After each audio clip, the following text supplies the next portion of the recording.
BFM Business, Startup & Co. Startup & Co, donc avec ce soir Clostry qui vient nous voir, qui revient nous voir. On suit l'aventure quasiment depuis le début.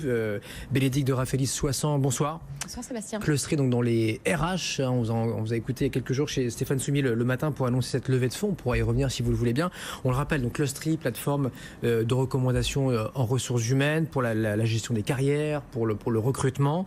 Et là, vous avez été repéré, alors c'est pas la première fois, mais là, outre-Atlantique, par la revue du MIT, du côté de Boston, qui vous classe là dans le top 10 des jeunes Français, quand je dis jeunes, c'est moins de 35 ans, les plus innovants. Est-ce que ça va encore vous allez pouvoir ouvrir des portes là qui n'étaient pas ouvertes jusque-là grâce à ça? Bien sûr, je pense que c'est très intéressant pour deux raisons. La première, c'est que c'est la première année qu'un projet en ressources humaines a été reconnu par le MIT.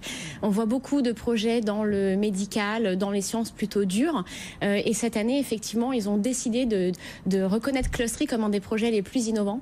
Et donc, ça fait plaisir parce que ça veut dire qu'on se rend compte que l'intelligence artificielle peut changer des vies dans les ressources humaines, au-delà des projets qui existent dans le médical. C'est vraiment de l'IA chez vous? Parce que beaucoup de startups nous disent oui, on a un bot, on fait de l'IA et tout ça. Et puis en fait, on se rend compte parfois en grattant que, alors moi, j'y connais rien, mais les experts, qu'il n'y a pas grand-chose. Vous, c'est bien de l'intelligence artificielle, c'est des automatismes qui vont faire que on va nous faire des propositions, faire matcher des choses que l'homme n'aurait jamais imaginé.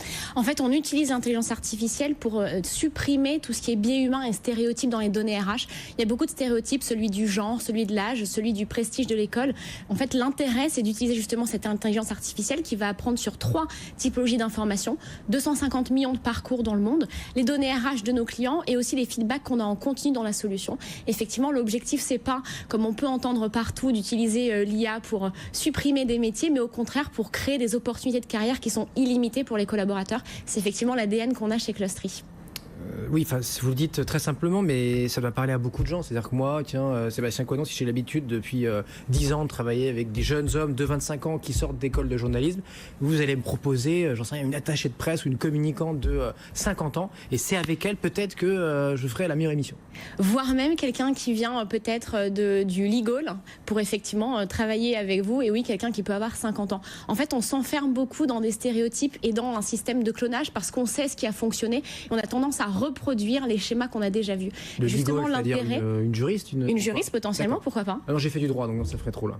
Et effectivement, en fait, l'objectif, ça va être d'utiliser l'inspiration qu'on peut avoir depuis d'autres industries, d'autres pays, de voir ce qui a fonctionné à l'extérieur et qu'on pourrait reproduire en interne, en justement cherchant à casser ce système qui cherche à reproduire toujours les mêmes parcours. Et ça vous a permis de lever 7 millions d'euros pour attaquer le marché US. On en parle depuis quelques temps, mais là, ça sera sûrement une réalité. L'an prochain, j'imagine, vous poserez vos valises.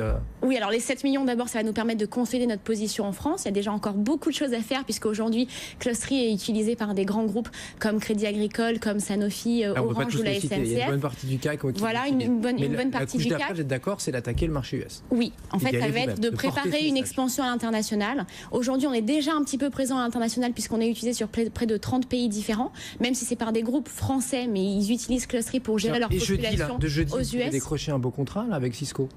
Alors oui, jeudi en effet, on va être sur le salon Vivatech et on va parler aux côtés de Cisco et de 2 autres startups, une startup israélienne et une startup allemande. Je serai aux côtés de John Chambers, le big boss de Cisco, qui dit que la France est de retour, que voilà, c'est la France qui est le next big thing. Moi, ça fait des années qu'il le dit, donc maintenant ça y est, on a compris, c'est le cas.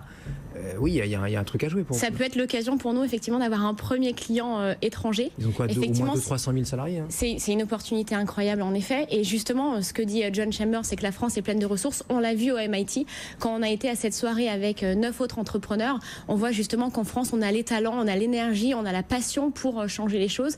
Et aujourd'hui, on peut afficher clairement cette ambition.